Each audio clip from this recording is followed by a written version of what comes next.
Good morning, everybody, and welcome to the highlight of civilization. You made it again. I know. You're very consistent, and good for you.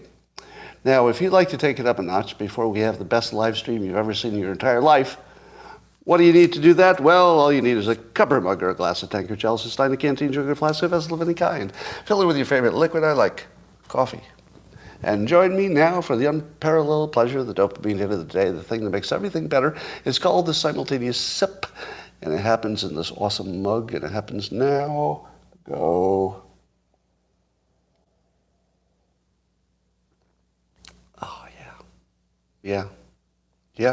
Mm-hmm. I feel well, hold on. Yes, my mitochondria is being repaired, and it's just from one sip. Wow. See, what happens is the coffee by itself gives you some benefits, but when you pair the coffee with this simultaneity, well, whole different level. All right, let's talk about some stuff. I saw a tweet from Elon Musk with a little icon of a robot and then some other icon that was too small for me to look at. And I said and then he said, soon. And I thought to myself, he's announcing that their new Tesla robots are going to be produced soon. But it turns out that the other little thing that I didn't recognize was a tombstone. So what he was really tweeting is that the bots on Twitter will be destroyed soon. Now, it feels to me like there's already some action there. I don't know if you've noticed it, but I feel there are fewer trolls on my account. Now, I think I would notice it earlier than some of you because I get more troll activity than most. But to me, it looks like a better experience. I don't know if that's just, could be some other reason, but it looks like they're doing something different. Do you have the same experience? It could be, completely, confirmation bias. Yeah, we'll talk about FTX. But it made me think of the Tesla robots that are coming. And I was wondering this. How fast do you think the Tesla robots will be able to run? If you just said, run and get something, how fast would they be? Because if they're fast enough, can I just strap a saddle to my robot and get rid of my car? Can I just ride on the back of the robot and say, robot, take me to Safeway, I need some groceries. and they would just start running down the street with me on the back. Why not? Well, it's something to look forward to. Twitter user Resist Communism suggested that Elon should program the robots so that they can count ballots. A ballot counting robot. It can't be any worse than the people. Up in Canada, I saw a headline. I didn't look into it, but apparently Canada is looking to allow mental health as one of the conditions in which people could request and get doctor-assisted suicide. What do you think about people with mental health problems being able to kill themselves legally in Canada? Good or bad? Good or bad? Well, so first of all, I'm going to make an assumption. I'm going to make an assumption that they're not talking about people who don't know what their situation is. I haven't looked into it, but it seems to me that they would not include people who were just so out of it that they didn't know they didn't know anything. I doubt they're talking about that. I'm guessing what they're talking about is someone who is completely in their right mind and they have a depression or some kind of trauma that they've worked for decades to get rid of, and it's just a living hell. If somebody is in pain, permanent pain, does it matter if it's psychological or physical? You could argue that either one of them might have some future cure in the future. So hold it out. There might be a way to fix it in the future. But that applies to both physical and mental problems, right? There's always a reason to wait. But What about, now eugenics is different. That's somebody else deciding to kill you. Nobody's talking about that. We're only talking about people who are in their right mind, making a decision about their own bodily autonomy. I don't know. I think I'm open to listening to the argument, but I'm completely on board with a person who's in their right mind, but they're basically locked in their own torture head. I think that person needs an option, and it's not up to me to tell them what they can and cannot do with their own body. So I'm leaning toward it as long as they're really careful about not sliding into eugenics, obviously. I saw Jordan Peterson suggest that Twitter should have effectively two parts. One where you're seeing the comments and you can interact with the people who are verified, or at least their identity is known to Twitter.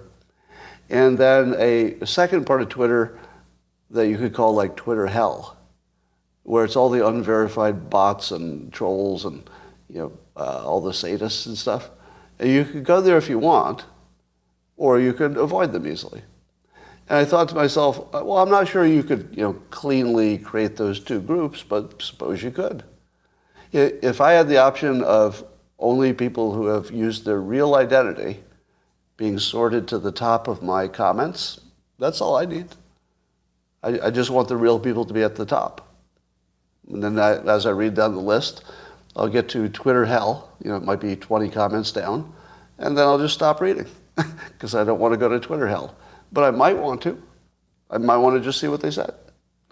So I like the option. The other thing, it was an interview on Piers Morgan with Jordan Peterson, pretty interesting. And Peterson was referring to a study that women who use Instagram are the worst kind of women. I'm summarizing in a way he did not. I think the traits were something like, the people who used the most hours on Instagram were narcissists and sadists and sociopaths and stuff like that.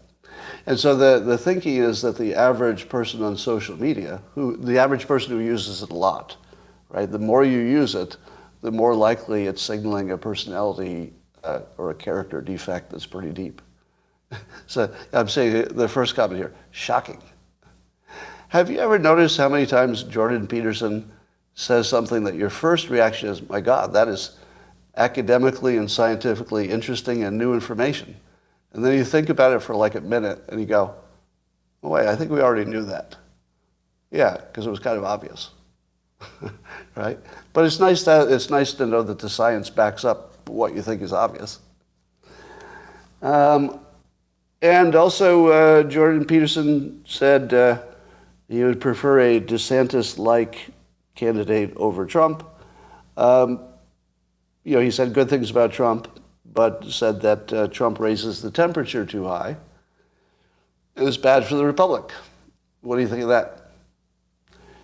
If you agree that, let's say, Trump and DeSantis might have similar Republican politics, would you prefer the one who does not raise the temperature to the point where the temperature itself becomes a problem, independent of the politics? It's a tough one because the reason that Trump raises the temperature is because that's what the Democrats do to him. So should Republicans be denied the president of their choice because he's more susceptible to the other side's dirty tricks? I don't know. You have to make a practical decision. Do you want to be a moral and ethical loser or, the opposite? Well, correct me if I'm wrong, but would you say, let's say you imagine the subset of prior Trump supporters who were also in the public eye, right? So if I were to narrow the conversation to just people in the public eye, people like me, like prominent pundits, what percentage of the people who were Trump supporters and are prominent pundits, what percentage are still backing him as of today? Forget about the public. I'm only talking about the public voices, the people who are in public. Because it's a lot easier to say you don't back him at the moment, isn't it? It's kind of safe to say that. Because, it feels like you're on the side of the angels. Well, I don't know the percentage, but it's hard to argue with DeSantis gives you everything you want without the bad parts. It's a pretty strong argument. I don't know if it's true, which is a whole different topic. Because you might say, well, DeSantis won't push as hard as Trump would, so Trump's still the better choice. Maybe, don't know. But I would note that a lot of people that you would consider reasonable have now decided that even if they like Trump, and even if they liked his first term, that things have changed. We're in a different environment. He's older. A lot has changed. And so it's not the perfect fit anymore. Now, how would you like to hear the opposite argument? It goes like this. Have you noticed that reality, this is something that Musk tweeted once, but I think I'm the first person who noted it. Have you noticed that reality follows the path of most entertainment? Not for the victims, because there's always a victim, but for the casual observers, reality follows the pattern of, most entertainment. For example, Trump getting elected the first time, greatest entertainment. What would be the most entertaining thing that could have happened with the midterm elections? The most entertaining thing is a super close election that nobody expected. I won't say nobody. Most people didn't expect. Followed by a delayed vote, followed by unexpectedly Democrats do better than ever before for a midterm with the president of their own party. Now, if you would predict it in advance and say, okay, what's the most entertaining thing that could happen? The most entertaining thing is neither a clean win for a Democrat or a Republican. The most entertaining thing is that we're going to fight over who really won. By far, that's the most entertaining. In a bad way, but it will get you the most clicks and the most energy. All right, so that would have predicted that, totally.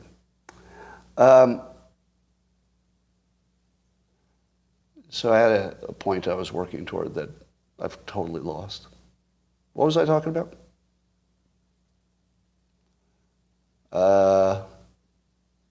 Expected cheating. Oh, and it happened. Oh, okay, here we go. What would be the most, let's say, the most entertaining story arc for Trump as of now? The most entertaining story arc would be what? Third act, exactly.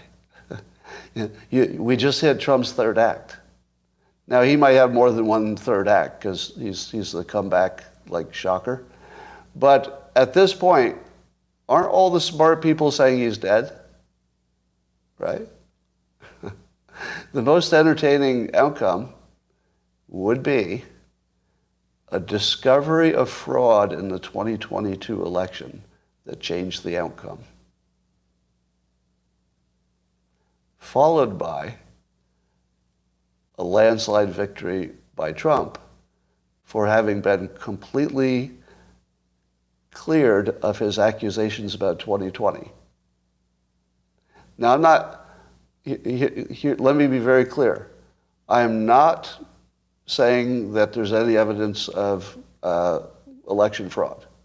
I'm not saying that at all. Apparently, I could say that on Twitter if I wanted to, but I don't see any. So I'm not aware of any obvious fraud. Let me be really clear. But wouldn't that make the best story?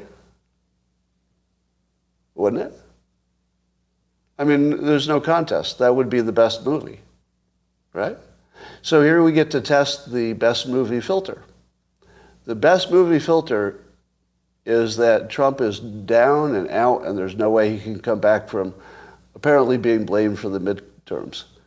But if, and there's no evidence of this, no evidence whatsoever, we're only talking speculative, movie imagination stuff here. What if they found an actual smoking gun in Arizona? It changes everything. It changes everything. Now, I don't think it'll happen. I'd bet against it. But that filter does predict it. Would you agree? Would you agree that that's the most obviously entertaining outcome? Not that it's likely, just that it's the most entertaining. Okay? So let's just keep an eye on that. We'll talk about some other prediction filters in a bit. Speaking of people who are bailing out on Trump, Candace Owens had a personal interaction with Trump that apparently she considered rude, that he was rude to her. And I guess it was based on some rumor in the Daily Beast that completely quoted her out of context and made it look like she was insulting Trump when literally she didn't say it.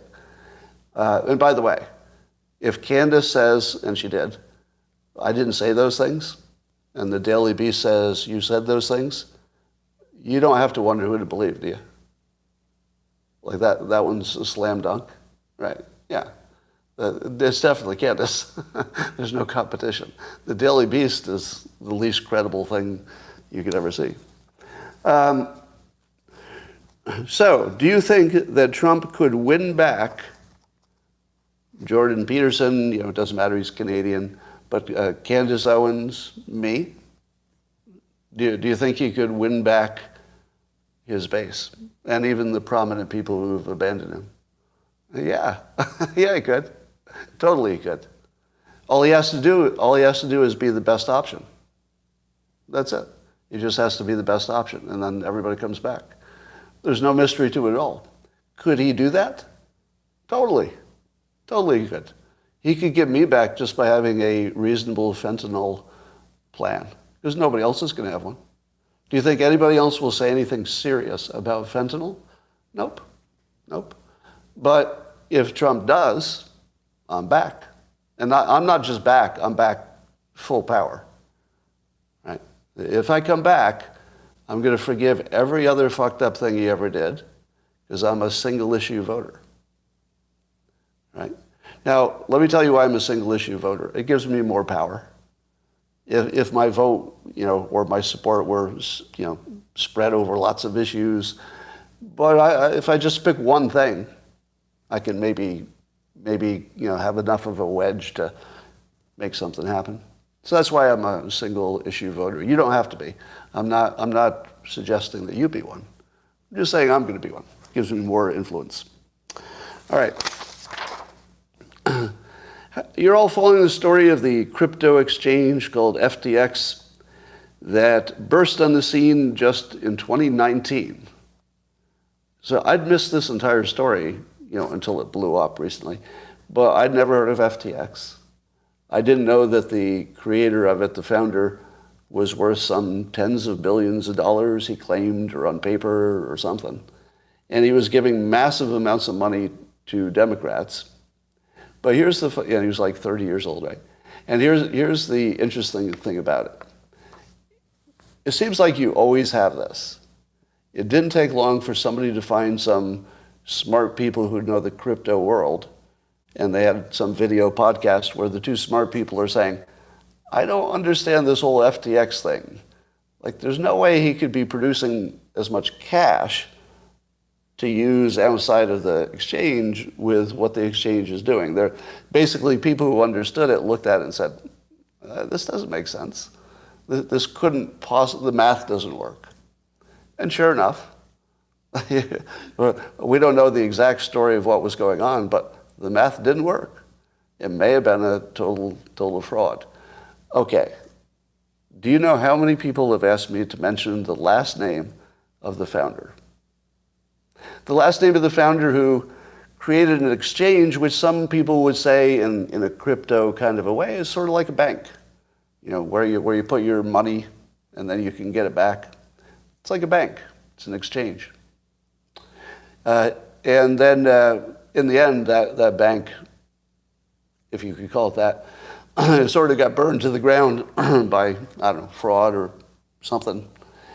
And the last name of the founder, I'm not making this up. It's a hyphenated name, Bankman-Fried, F-R-I-E-D, Fried. Bankman-Fried. And sure enough, he's a bank man, and he fried. If you tell me that the simulation is not sending us any winks, I call bullshit on that.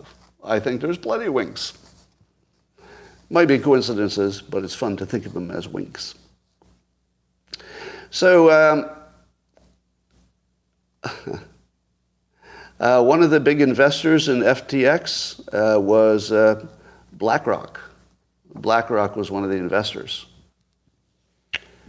So what else is BlackRock invested in? BlackRock. Where have I heard that name before?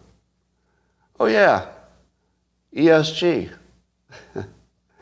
So BlackRock, the people behind what I would consider a scam, which is the whole ESG stuff. Now it's a fairly transparent scam in the sense that I don't think BlackRock is hiding anything, but everything looks legal. But convincing people that these little environmentally friendly companies that have been raided by somebody are positive, it's kind of scammy looking. For example, guess what FTX, the company, was rated as an ESG company. And I remind you that one of the people who invested in FTX reportedly is BlackRock, and BlackRock is the promoter of ESG. So do you think that they gave a high score or a low score to the company that they invested in personally? High score. Surprise. Really high score. Now, it makes sense that they would have a high score because if you were a digital company, and I don't think they were heavy on server farms or anything like that, right? So they weren't burning up a lot of electricity. So, according to the ESG rules, that would be a good ESG investment. Not a good investment, but it would be strong on ESG. But anyway, you see BlackRock as an investor, that should be a red flag. There's an ex-BlackRock executive type who's writing in, I think it's in the Wall Street Journal, Terrence Keeley. He was a former BlackRock guy. And he says in his new book that the ESG investment model is broken. And what he means is that the ESG investments don't perform better than non-ESG, which is like the reason people invest. But also, it isn't necessarily causing anybody to do things better. In other words, it's not causing the low ESG score people to try harder and be compatible with ESG. So it seems like it's not happening. There's probably a lot of greenwashing where they're pretending to be compatible. But so apparently the ESG thing just doesn't work. Let's talk about TikTok.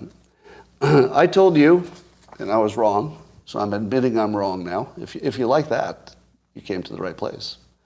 You like it when I admit I'm wrong, don't you? Especially when I'm cocky, and then I'm wrong. That's the good stuff. So if you'd like to see me be wrong when I was cocky, here it is. I told you I could destroy ESG, and I don't know, maybe I helped. It's hard to know what impact I had. That's not what I'm talking about. I also told you that I was going to destroy TikTok, because TikTok, sort of their soft underbelly was revealed by the election.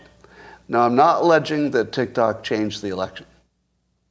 What I'm alleging is that we saw very clearly that it could have. If China wanted to change the algorithm at TikTok, which they could do, then the biggest group of voters that determine the election, say the experts, which is young people and especially young single women, mostly the TikTok users. If China wanted to influence them, they just tweak the algorithm and there it is. There it is. So here's what I mistakenly thought. I thought once we have this close, sketchy election, sketchy in the sense that the vote count was delayed. If you've got a really close, sketchy election and everybody's talking about what are all the things that might have affected it, this was the perfect time for everybody to say, whoa, whoa, whoa, whoa. We don't know that TikTok had any influence, but it's obvious they could. It's obvious they could, right? So why would you want to keep that situation? Because next time they might actually influence it. It's entirely possible that, yes, sketchy. Why are you asking me about the word sketchy? Sketchy, in my telling of it, just means we didn't get a quick, certain, reliable result that we find credible as voters. Doesn't mean there's anything illegal. I haven't seen any evidence of that. But here's why I will not be able to have any impact on TikTok. And it took me a while to figure this out because I was noticing a pattern, but I wasn't sure it was a pattern. And here's the pattern. Nothing gets done unless there's a billionaire who wants it to be done. General statement. In politics, nothing happens until there's at least one billionaire who wants to get that done. TikTok is the only situation where there are no billionaires who want to get it done. I'm not. Because all billionaires have Chinese business. It would be almost impossible to have vast resources and not have a China connection. It's almost impossible. So you're not going to get Murdoch to go anti-China, are you? So there goes the Wall Street Journal, there goes, Fox News, there goes the New York Post. Am I wrong? Well, let me ask you this question. Do you think Rupert Murdoch has business interests that he needs to make China happy? I don't know anything about his business, but I assume so. Wouldn't you assume so? Media mogul? It seems like it. Yeah. So how about Trump? Now, Trump doesn't seem to have China business, but for whatever reason, he did try to ban TikTok, so that might be the one exception. Who would be the other billionaire who doesn't have any business in China? So here's what you need to know about the world. Everybody that you see in public, all the politicians and the pundits, they're not the real people. Almost all of the important pundits and the important politicians have at least one billionaire who is the real power behind the throne. You don't necessarily know who they are. The people behind the curtain know all these billionaires. So if you name anybody in Congress, the people behind the curtain will tell you they're a billionaire. You go, oh, that's that guy's guy. All of them. Until you see it yourself, you don't believe it. No, even Trump had his own billionaire, right? Remember in Trump in 2016? Mercer's, right? So everybody, and Adelson, right? So if you don't get a billionaire or two, you can't get anything done. So in order for my persuasion to be effective in general, I would first have to persuade other media types, and then the other media types would boost it. And if the media said it enough, then the politicians would feel, oh, that's a big click item, I'll get on that. So that's the way it would normally work. But that process doesn't work because the major pundits, as soon as a billionaire who backs them finds out what they're saying, they're going to stop saying it. So here's what I think should happen. I think Musk can make Twitter insanely profitable with just two things. One, and he plans to do at least one of these, probably both. One, adding payment options so I can directly pay through Twitter, some kind of digital payment system. I want to pay through Twitter for anything advertised on Twitter. I mean, you do that and you serve me up advertisements of things I want, I'll give Twitter all kinds of money because I'm going to be buying that same stuff anyway. Might as well give them a little cut of the transaction. The second thing, and Musk asked about this, which is bringing back Vines. Now, Vines was the short video thing that Twitter had, and I don't know if it wasn't technically up to what it needed to be, but it didn't succeed. But at this point, we know for sure that the most viral social media is video. And it's short videos. It's TikTok videos, or it's Instagram Reels, or it's Facebook videos. And it wouldn't be hard to add a filter on Twitter so that you could filter out everything that isn't a short video. Imagine that.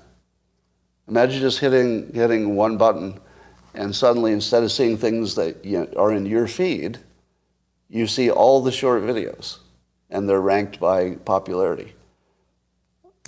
I'm already totally hooked on the Instagram videos. They're so addictive, it's just crazy. And Twitter could be the same. So at least there would be an American substitute. There already are, Snapchat and Instagram. But I think we could maybe compete TikTok away. Maybe. Might be able to just have a better product and make it go away on its own.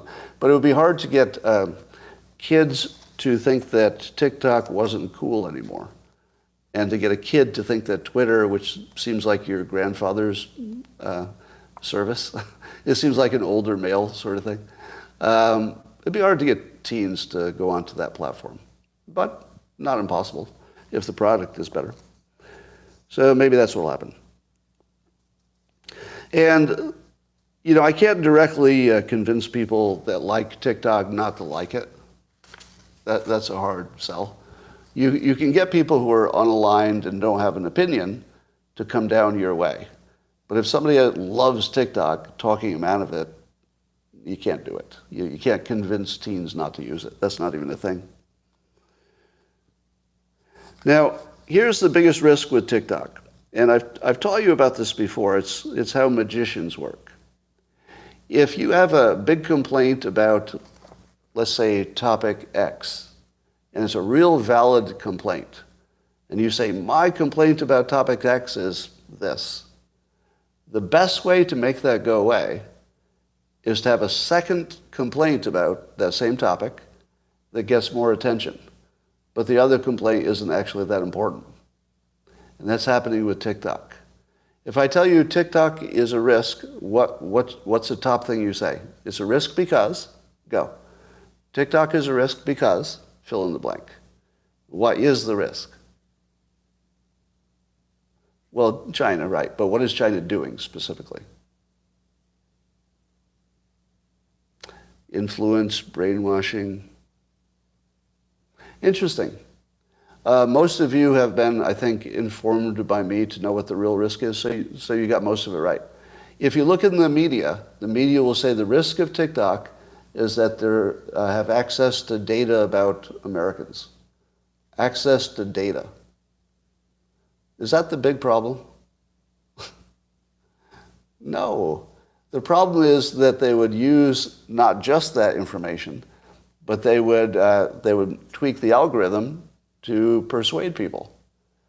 And if you look at, I was just reading a major article. So it's a major article about the risk of TikTok that never mentions the influence. It only mentions the data security element. Now, if you were to rank those two risks, the risk of data security is important, especially when children are involved, right? If you were to give that an importance, I'd say that's at least an 8 out of 10, wouldn't you say? Probably an 8 out of 10.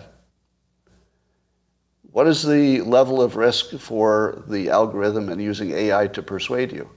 That's a weapon of mass destruction. That could bring down an entire country.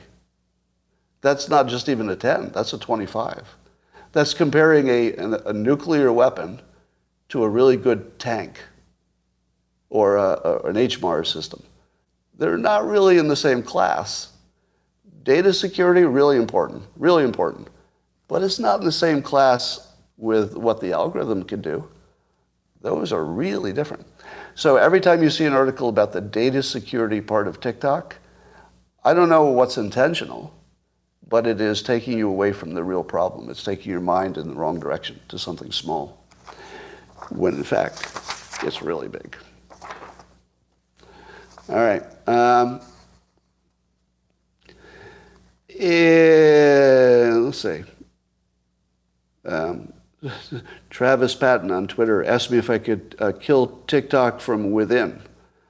He says I should join and start making dance videos. Well, it's not the most practical idea, but would it be hilarious if all of the American dads, mostly dads, decided to kill TikTok by making it uncool. Like we all just sign up and make dance videos. Like we're barbecuing and shit. I'm barbecuing. and just like fill TikTok with dad dancing. Could you kill it? Because, you know, it's not a joke that kids will run away from anything parents are using. That's not a joke. That's real. I don't know. There's probably some level of dad dancing that would make TikTok die.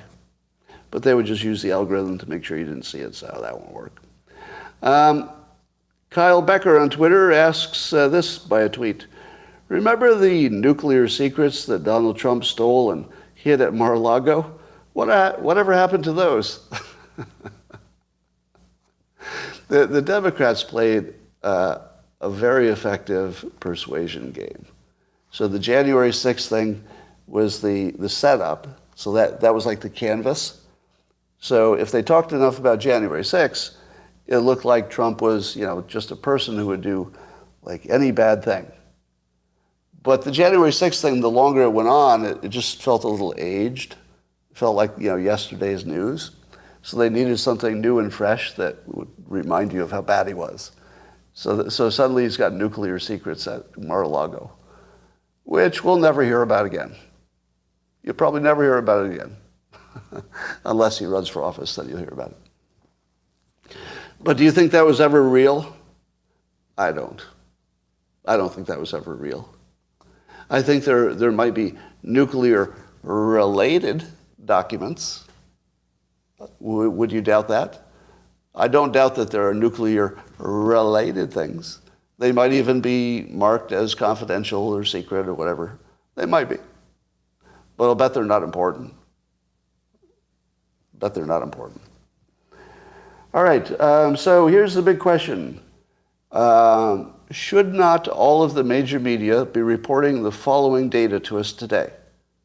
Hey, public, you should know that most of the time when an election is delayed more than, let's say, a day, most of the time, one party usually wins. Wouldn't you like to know that? Feels like that would be important. Do you think anybody will report that today? It should be the front page of every paper, right? Because if you don't know the context, how can you judge today's story? If you tell me, hey, this story took days longer than we hoped, well, would you like to know the context? So, my understanding is, people say that it usually goes to the Democrat when the vote is delayed.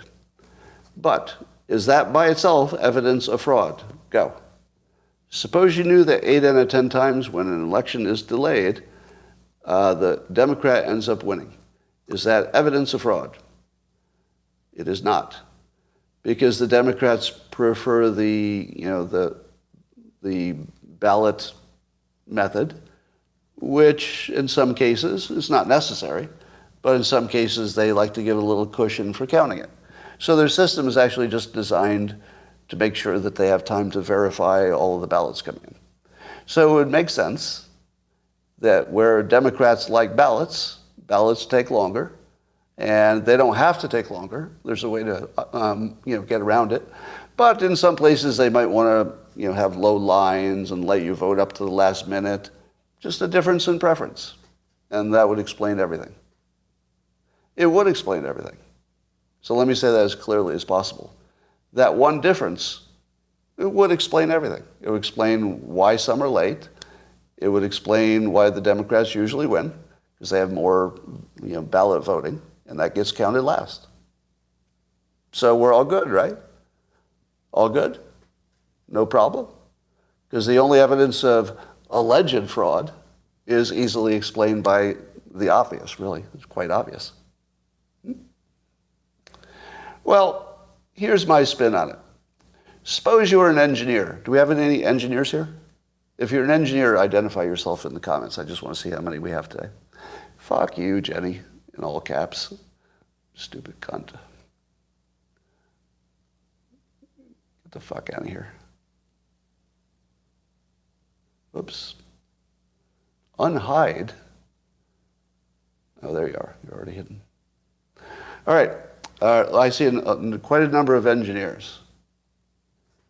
How do you keep doing that? How come I keep hiding you? You keep appearing. All right, lots of engineers. This question is for the engineers only, okay? So just for a moment, I want only the engineers to comment, okay? And I know you all want to comment. I'll let you comment, but just for a moment, only engineers. And here's the question. What specifications do you think the elections had that were executed in terms of the system they built? What do you think the specifications were, the specs? Do you think that the specs were reduce the lines? Maybe. Do you think the specs were make sure that you have maximum time for checking ballots? Here's what I think the specs should have been. Maximum credibility. Would you disagree with that as the specs? No, not maximum accuracy. Nope. Maximum credibility. Not maximum accuracy. Maximum accuracy gets you a slow election, right? That's what they are. They did design it for that. But the slow election gets you what? A delayed vote count gets you what? Guaranteed every time. It gets you doubt, right? So if you were an engineer and you designed a system that by its design would give you a days-long wait for the outcome in a key election battleground, if you designed it so that you knew, by design, that it would take days to count it properly, what are you trying to maximize? Are you trying to maximize the credibility or something else? Would that maximize the credibility of the vote? No. No. The longer people have to wait, remember, the public is not sophisticated. If the public were sophisticated, you could say, well, these are just different preferences. Some states like low lines. They want, they just have a different preference, and it takes longer to count under some schemes than others. That's all it is. But the public is not sophisticated. The public just knows they don't have an answer, and it looks suspicious.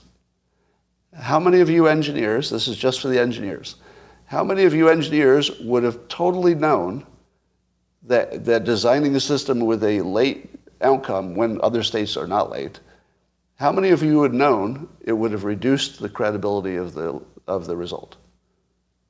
All of you, right? 100% of engineers would know that the timing of when you're done is maybe the biggest factor in credibility. So, do you think that they would intentionally design a system for credibility as their highest standard? Would they design it that way? Engineers only. Engineers only. If your top requirement was credibility, would you ever design it that way? No. All right. Suppose you say to me, Scott, credibility isn't one variable. The time it takes to do the election is just one variable. But what about all the extra effort to make sure that the signatures match? That gives you more credibility, right? Because you're taking it really slow. People are watching. You got people watching. Taking it real slow, and they're really, really going to be careful about curing all the signatures, make sure you get a real good vote. Doesn't that give you more credibility? No, not as much as you lose by being late. Again, just for the engineers, would that not be obvious to you? Just the engineers. Wouldn't it be obvious that little extra effort of checking signatures would be sort of lost to the public? But they're definitely going to notice if you're late, and especially when the other states are not late. So here's my ultimate take. There are no engineers in the world, and engineers built the system, right? No matter whether politicians said, go build a system, whoever paid for it, an engineer built it. engineers, right? Technical people. So they built a system that is not optimized for credibility. Would you agree with me? Any system that has a delayed count, even for all the best reasons, is not designed for credibility. If it's not designed to optimize credibility, what is it optimizing? Is it optimizing convenience? Because that's one of the things they say. You don't have to stand in line. You could just drop off your ballot on the same day. No standing in line. Well, if you optimize for convenience, is that better than optimizing for credibility? No. Literally nobody would say that, right? How about this? Democrats would say, no, we're optimizing to get the most votes. We want the most people to be not disenfranchised. You know, the system is healthier the more participation we have, so we're doing everything we can to make sure every vote counts and we get everybody to the election. Would that give you more credibility, because more people were participating, compared to being late with your result? No, it's very clear again that being on time with your result would trump convenience. I won't use trump. It would beat convenience, and it would beat having extra people vote. Does having extra people vote, who are the marginal people who weren't that interested in voting, am I right?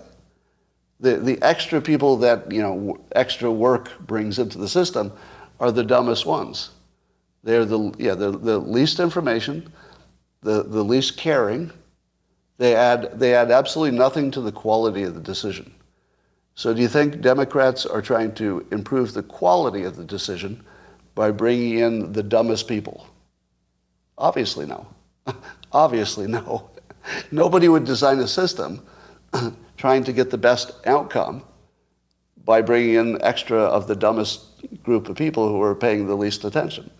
Nobody would do that. So I give you this following conclusion.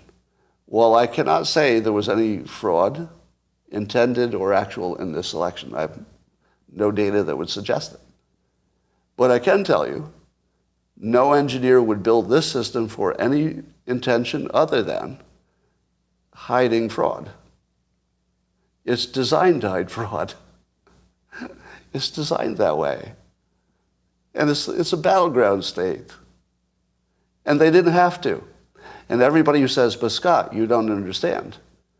Their system does take longer because of the way they did it. Nobody else had to do it that way. Right? And that's not an argument at all, because you got all the other states who are not doing that. So they had an option. They had an option to be credible, and they chose not. Am I wrong? They had the option to be credible, and they had time. I'm sure they had time to make adjustments. They had an option. They chose not to. What are you supposed to make of that? How else can you interpret that, really? From an engineering perspective, it's obvious it's designed for fraud. It's obvious. Now, let me be clear. When I say designed for fraud, it doesn't necessarily mean intentionally. Doesn't necessarily mean intentionally. But a design is a decision in a sense, right? The design tells you where your priorities were. Whether they're conscious or unconscious, it's still going to tell you where your priorities were. And the priority was an election that's less transparent. What are you supposed to make of that? It's obviously not designed for credibility. And they could, and it's the highest requirement. Now, the reason they could get away with it is that there aren't that many engineers. If everyone were an engineer, this couldn't happen. Am I right? Give me 100 engineers, and we'll walk in and talk to the politicians in Arizona and say, I got 100 engineers here. Ask these fuckers how to do this right. They'll tell you. They'll have different opinions of what's right, but they'll all agree, 100% of them, that the way they're doing it is not trying to meet the specification of credibility. They will all agree on that. Right? So it's a lack of I guess, talent stack that even allows this situation to happen. So what ratio of late and disputed kinds of elections go Democrats versus Republicans? I don't know. I've heard people say 80% go one way versus the other. But there are some notable exceptions. For example, Gore versus Bush in 2000. So a very close election, but went all the way to the Supreme Court, and then Gore conceded. So that's an example of things going the way of the Republican. But what state was that was the disputed one? Oh, yeah. So in a state where the election is managed by Republicans, in a state managed by Republicans, the close election went to a Republican. How about that? And do you know what happens when the press audited the votes themselves to see if the vote count was right? Do you know what happened? Well, it turns out that the only reason that Bush won is because there had been a recent agreement about what types of ballots do not count. So at the time, a ballot that was not perfect, let's say it was missing a date or something, would be tossed out. By today's standard, that probably wouldn't happen in a lot of states. A lot of states would say, no, it's more important, since it's obvious what the intention of the voter was, like the fact that they wrote the date wrong, that shouldn't take their vote away. If you had used that standard, where it was obvious that it was a real person trying to make a real vote, they just filled out something wrong, Gore would have won. Do you think in 2022, Gore would have just given up because the Supreme Court had ruled that, they both agreed to those rules? I doubt it. I don't know what you would do, but I think there would be, infinite clever legal challenges until they found a way to say the more important, they'd find some Democrat judge who would say the more important standard is that you don't disenfranchise these voters. Yes, both sides agreed to these rules, and yes, it's the law of the land in Florida. But, you can imagine some judge overruling it and say, yeah, but the higher standard is to make sure that everybody's vote counts. So it doesn't matter what you agreed to, doesn't matter what the state says. The higher standard is the vote's got to count if it's obvious what the vote was for. The 2000 election wasn't slowed down to count new ballots. Yeah, there was a different situation for sure. So everything about Gore versus Bush was a little unique. I'm not sure if you could learn anything from that. But it is interesting that Gore would have won, depending on which ones you accept. I said the other day that the midterm election was the best case scenario because the country wanted gridlock, and then they got it. But when I see, as this drags out, the difference between the best case scenario and the worst case scenario is really close.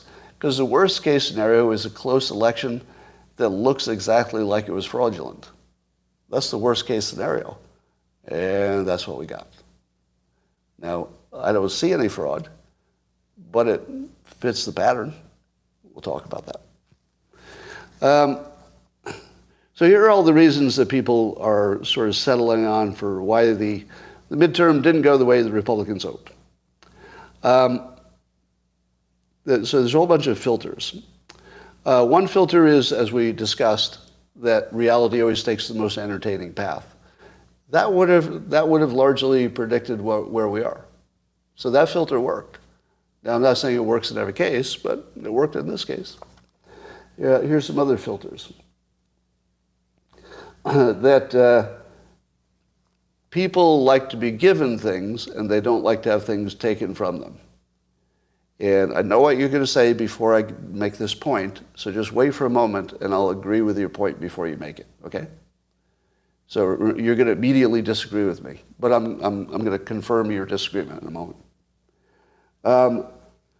Giving beats taking. What did the Democrats offer? We will give you free money to cancel your student loans. People like stuff, free money, yay. When the Democrats offer to cut taxes, that's the same thing. We'll give you free money. Oh, yay, I like my free money. Whereas the Republicans, and I know you're going to disagree, but I'll agree with you in a moment, what the Republicans offered was less freedom. That's what they offered. We're going to take your abortion rights, as you believe you have, we're going to take them from you. And then the Democrats cleverly said they're also going to take your democracy away, which I laughed at because it was so ridiculous. But apparently a lot of Democrats thought they were going to lose their democracy. And so that should have predicted the outcome. Now, what you're going to say is, Scott, you have the giving and taking all backwards. What the Republicans were doing, they were trying to give life to the unborn. They were giving, right? They were giving. So really, you say that's taking, but that's giving life. It's irrelevant. If the voters felt like they were losing something, that's all that matters. And obviously they felt like they were losing something. Yeah, young women thought they were losing a right that they wanted. So, and then the democracy thing, I don't think that the Republicans had a good counter to that. The counter to you're losing your democracy is, no, you're not, right? And fear persuasion works really well. So if the only thing you did is look at it and said, what feels like giving and what feels like taking, forget your academic argument about who's really doing the giving and who's really doing the taking. That doesn't matter. What matters is how it feels. And this totally felt like the only things the Republican offered was less freedom. That's what it felt like. Now, if we'd been in the middle of the pandemic and the Republicans had said, we will free you from the lockdown, well, that's good. Then the Republicans are giving you some freedom, potentially. But the Republicans offered nothing, let's say nothing prominent. They do have plans, but nothing prominent about solutions. They just said, we're going to take some things you like. We're going to take them away from you. Am I wrong? Now remember, this is how people received the message. That's not the message they were sending, but that's how it was received, right? It was a contest between I'll take your shit versus I'll give you free shit. That's not even a contest. That you could predict the winner of that every time, right? Now, you've got that midterms usually go the opposite way of the president thing, but this is as close to a victory as you could get in the House without actually a victory.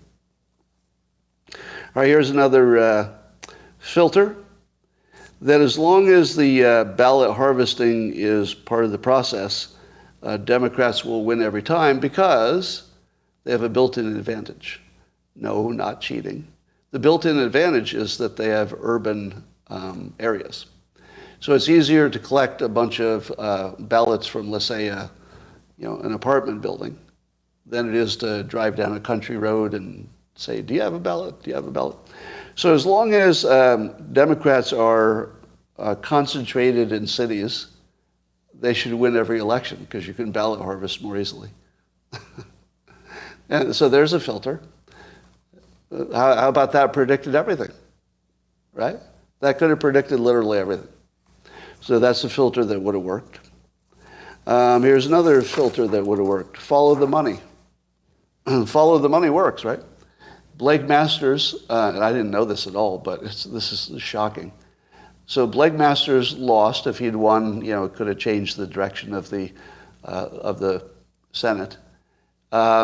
He was super underfunded. He had like 12 million or something. And his opposition who won had 80 million, something in that neighborhood. It wasn't even close. So if you followed the money, it looks like the Democrats put their money in the right places. And it looks like the Republicans maybe put their money in the wrong places. So follow the money would have actually gotten you to where you are. Maybe not as cleanly, but it looks like it would be predictive. Okay. Let's see. What else?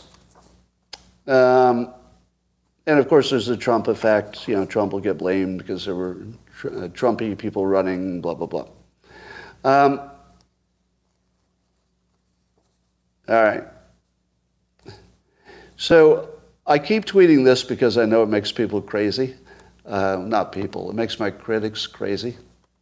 This is just the best thing for bothering Democrats. All right. So here's my tweet. And I think I've tweeted the same tweet 3 or 4 times. But every time I do it, I get no feedback because it's basically a high ground tweet. See, the high ground is the thing you say that just shuts everybody up. They're like, okay, there's nothing I can say about that, right? So you've got people on the low ground saying the election is rigged or it wasn't rigged. That's the low ground. That's in the weeds. Hey, is the fact true or is the fact not true? And then I come along with this tweet and I high ground the shit out of everybody. I go, the FTX fraud, on top of the pandemic fiasco, reminds us to be grateful that our election systems are the only systems in America that are not fraudulent, despite the incentives and opportunities to be so. And that's why I accept the results of the midterm.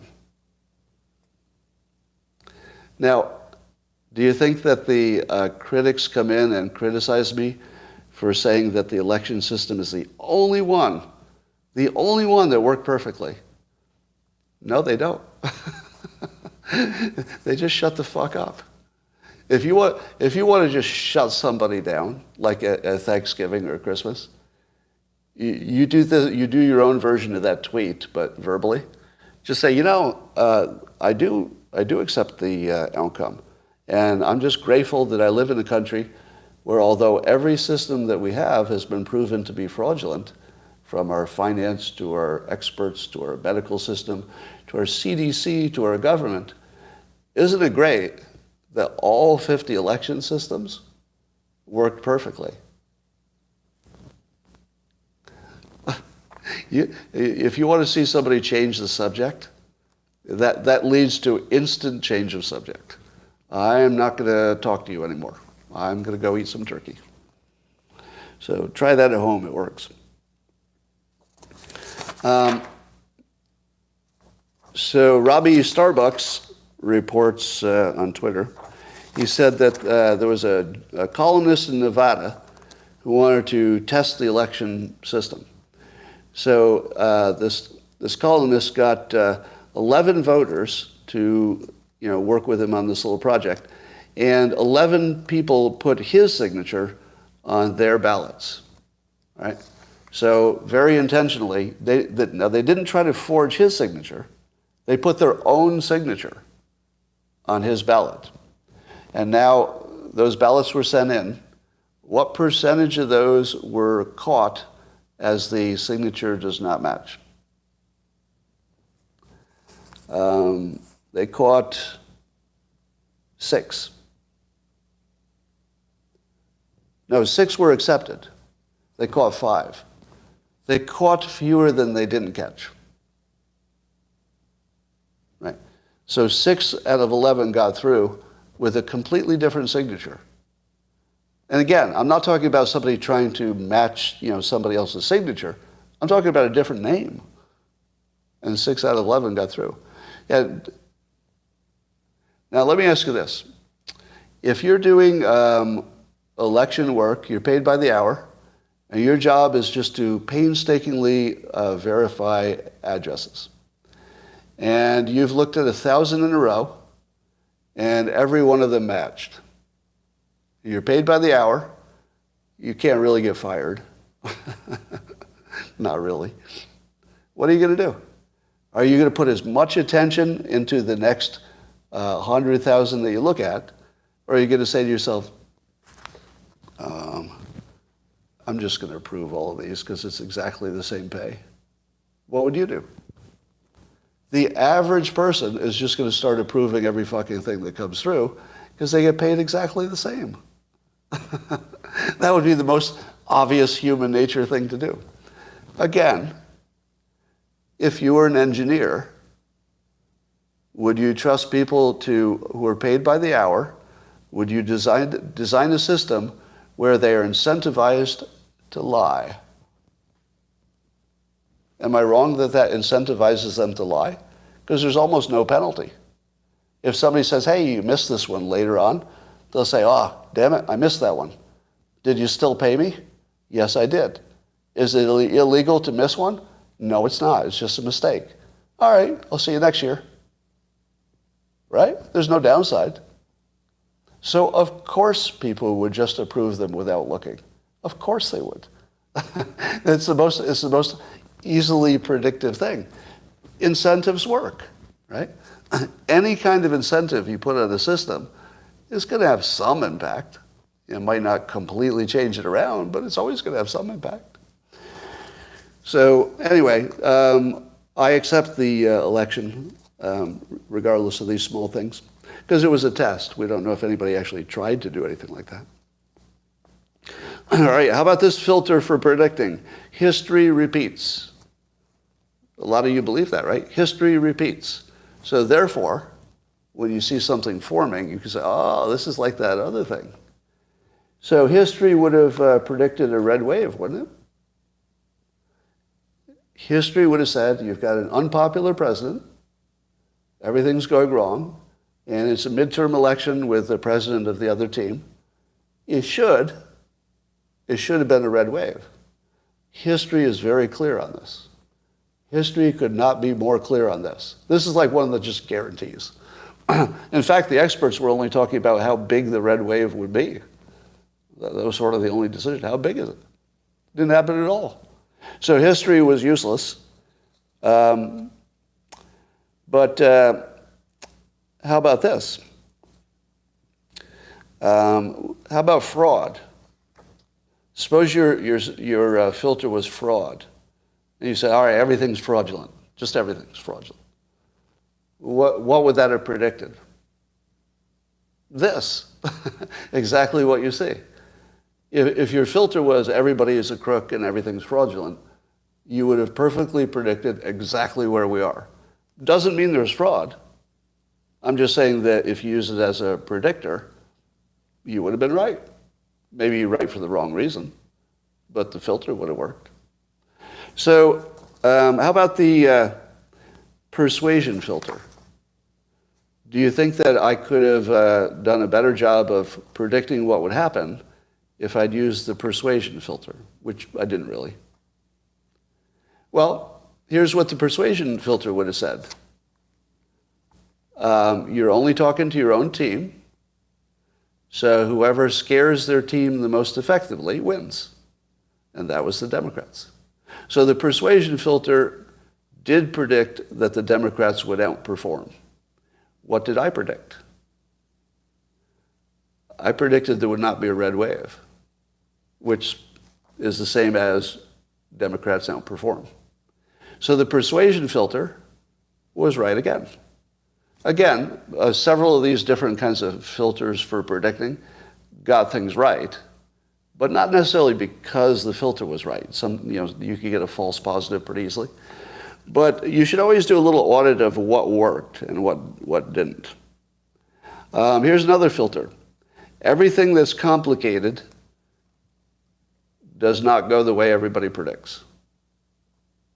So this is one, I don't know if I've ever talked about this, but whenever you have a complicated situation, and elections have lots of moving parts, very complicated, like an economy.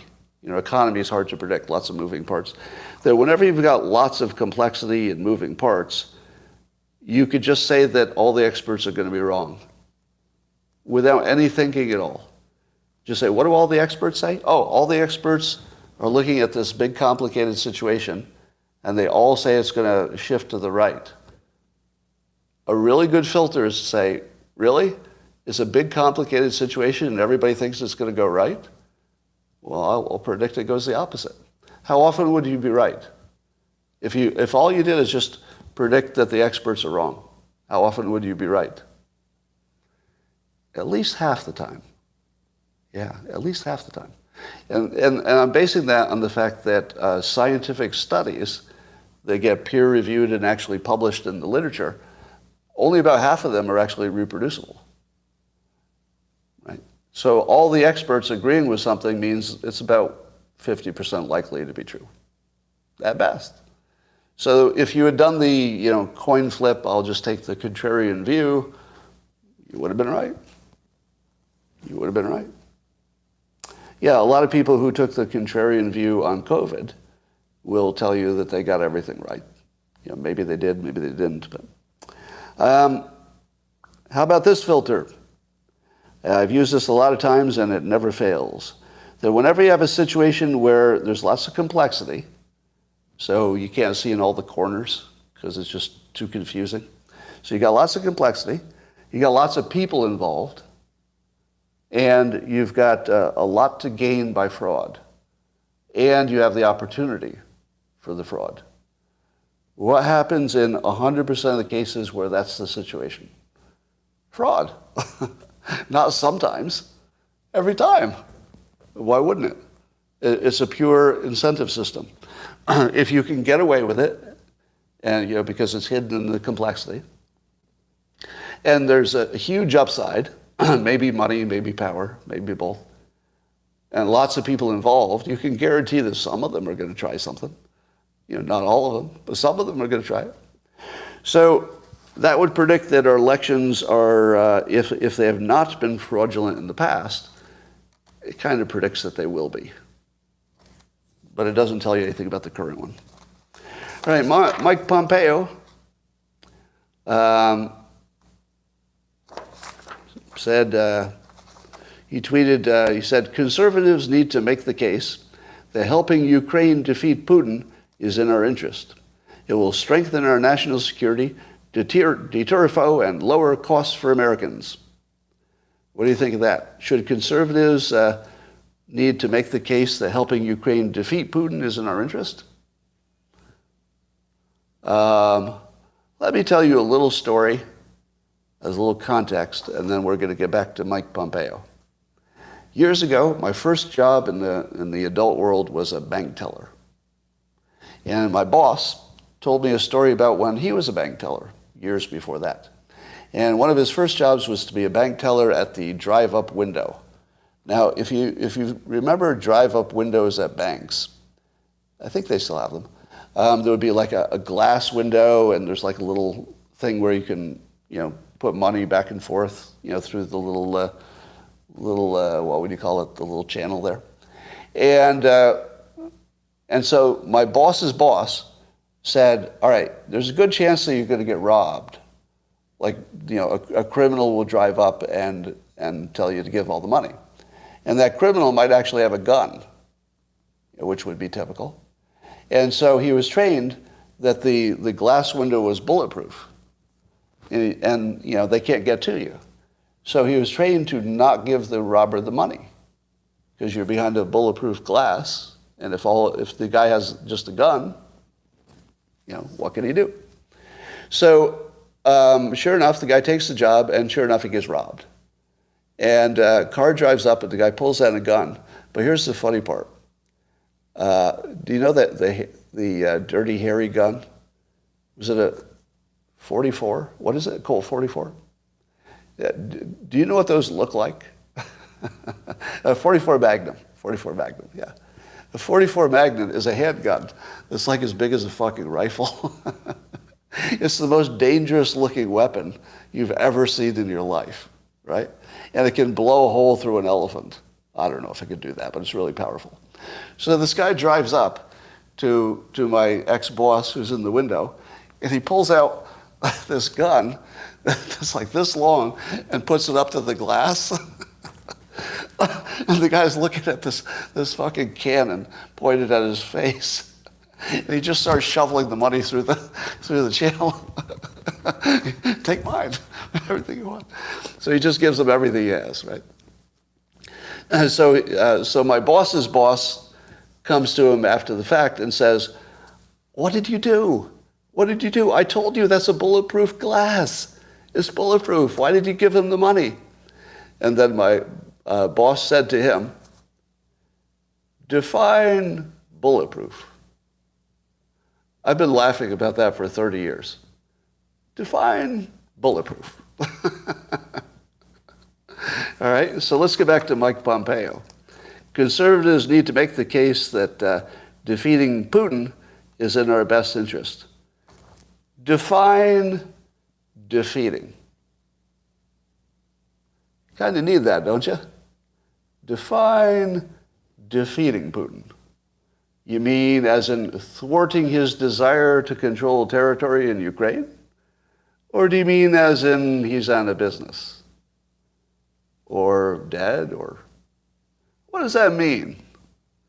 And why would you say in public something so infuriatingly vague, and that should be like a goal? You should have a annoyingly vague goal. That seems like the worst advice ever. So I think conservatives, as I tweeted in response, I think conservatives could start by defining what defeat Putin means. If you don't have an end game, don't ask us to fund it, which is what's happening. I think I'll give you money for the thing, whatever it is you're doing over there, whatever it is you're trying to accomplish. Now, Thomas Massey, responding to the Pompeo tweet, had this take on what a conservative should be doing. So Pompeo says a conservative should be, getting on board to defeat Putin. But Thomas Massey says that taxing Americans, printing money, and taking on more debt to send billions of dollars overseas with very little oversight is not conservative. And he says conservatives make the case that Europe should pay for its own defense, and we should stop meddling in the affairs of other countries. Now, compare those two opinions. And you don't even have to take a side. Just compare the quality of the opinion. Thomas Massey has a perfectly clear standard. Perfectly clear. The people who are there should take care of it, and we shouldn't meddle in other people's business. Now, you could agree with it or disagree with it, but it's very clear, isn't it?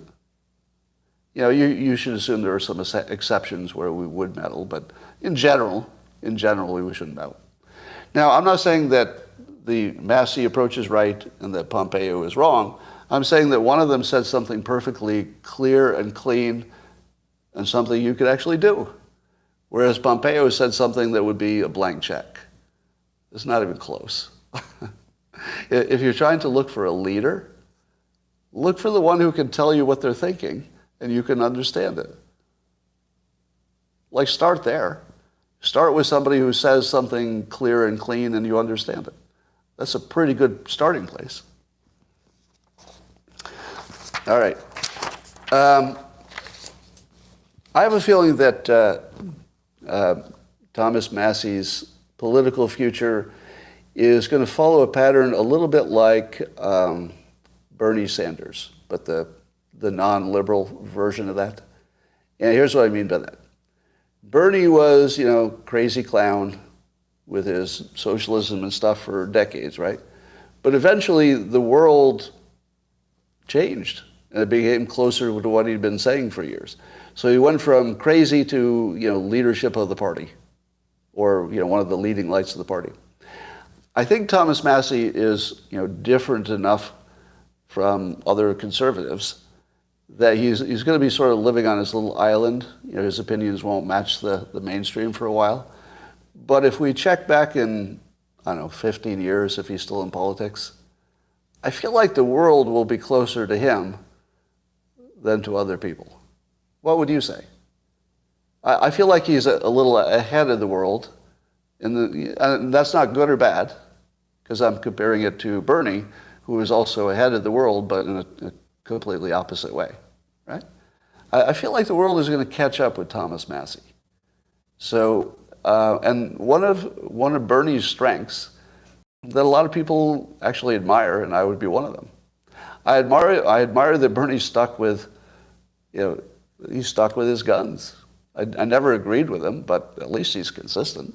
There's not much, there's very little hypocrisy happening with Bernie, which is one of the reasons people appreciated him. And I think Massey's going to be in the same category. You're going to say for however many years, you can say, I don't really agree with that opinion, but it's very consistent, it's very clean, it makes sense. And then you might find yourself embracing it eventually. Now, Bernie owning 3 houses is not, that's not really, that's such a weak attack, because he lives in a capitalist system, and, he's okay with people making money and spending it. He's not, against all capitalism. So, he's been around for a long time in a high-end job. He has some houses. It's not the biggest surprise. All right. Are you happy to be here again? Wilma? Wilma says, I made it happy to be here again. Are you happy? I don't know. I hope you are. This was the best show you've ever seen. I think we can say that with total confidence. All right. SNL's Chappelle monologue was pulled off of YouTube. Now, I haven't seen Chappelle's monologue, so he was on SNL, and I saw on social media they did something that might have angered the Jewish community. Did that happen? Did he fly a little too close to the sun there? Oh, he says Kanye isn't crazy? One of the things that Chappelle does and Bill Burr does, and I guess some of the other greats have done it as well. See if you have the same experience. If you're watching either Chappelle or Bill Burr, they'll start saying something that you say to yourself, there's no way he's going to survive this. Oh, you've gone too far. Oh, you can't say that. And then he starts moving this battleship in a way that you don't think a battleship could be moved. And then by the time he's done, the whole battleship is turned around, and you say to yourself, oh, okay, that worked. That wasn't horrible after all. That was actually clever, and there was a good point to be made there. And there are very few people who can write that well. So the thing that both Chappelle and Bill Burr don't get enough credit for is they're not just writing jokes, right? Both Burr and Chappelle have a theme, that like an arc that they'll carry through their routine. That's a whole different level than the joke people, right? That's writing. That's just good writing, because it all has to tie together into some kind of comprehensive whole. And Chappelle does that the best of all. He'll take you on this path, and you think, oh, I'm over in these woods, and boom, you're over here. And then that's the funny part. Are the loud ums a persuasion technique? The loud ums. Who does the loud ums? Do I do that? Are you talking about me or somebody else? I don't know what the loud ums refers to. Do I do that? I didn't think I did. All right. Kanye has the word con in it. That's funny. Oh, you love the way I say but. Yeah, I do that to you too, don't I?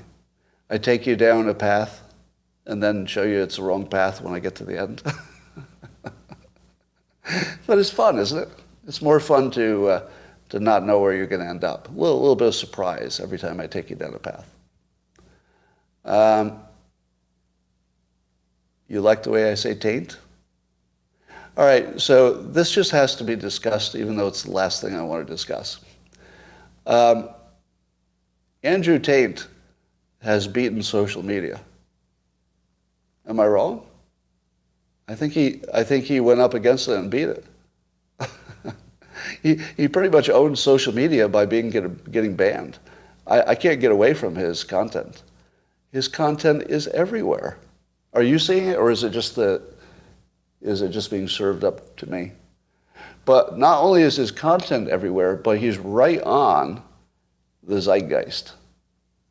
Because the things he's talking about are like other people are talking about in their own ways. So he's right on the reading the room right. So one of the things I try to model, and I think you can confirm this, is that when there's somebody you don't like or a team that you're against, can you make the argument for them? Because if you can make their argument, like without any hesitation, then maybe you're an objective thinker. Otherwise, your bias is taking over. Now, as you know, I have a personal beef with Andrew Tate. So I don't like him. And if he, if something happened to him tomorrow, I wouldn't care, right? So I totally don't like him. But he is completely successful in beating social media. He's an energy monster, and he's taking all the negative energy and turning it into money. And he's doing it really, really effectively. So I have to say, as much as I don't think I'll ever like him as a human being, he is very effective at exactly what he's telling you he's doing. So he's fun to watch, even though it just bothers me. And a lot of the things that he says, and let me ask you this, if you watched Andrew Tate, how many of the things he says are things that you've heard from me first? Let me just test that. Because when I listen to him, it just sounds like he watches my live streams and repackages them. Do you get that sense?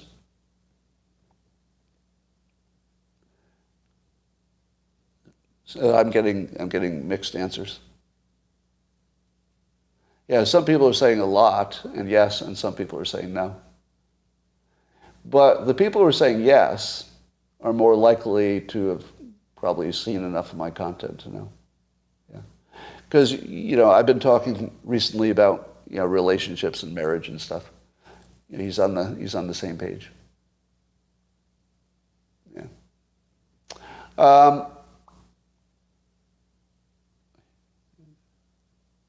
You're saying his anti-Semitism.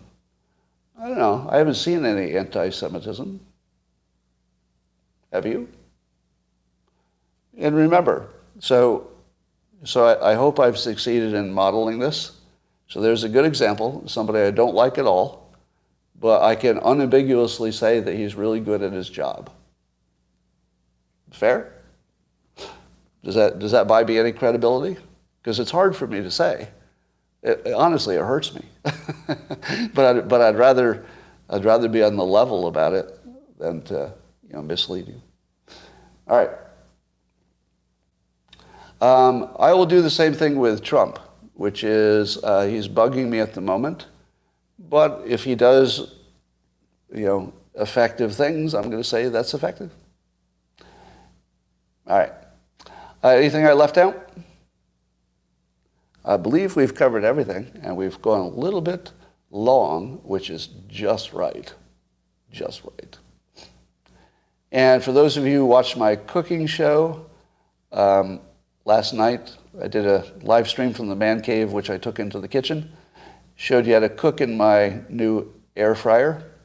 And I didn't complete the cooking when I signed off, and somebody asked me, how did my salmon go that I had marinated and cooked? And the answer is completely inedible.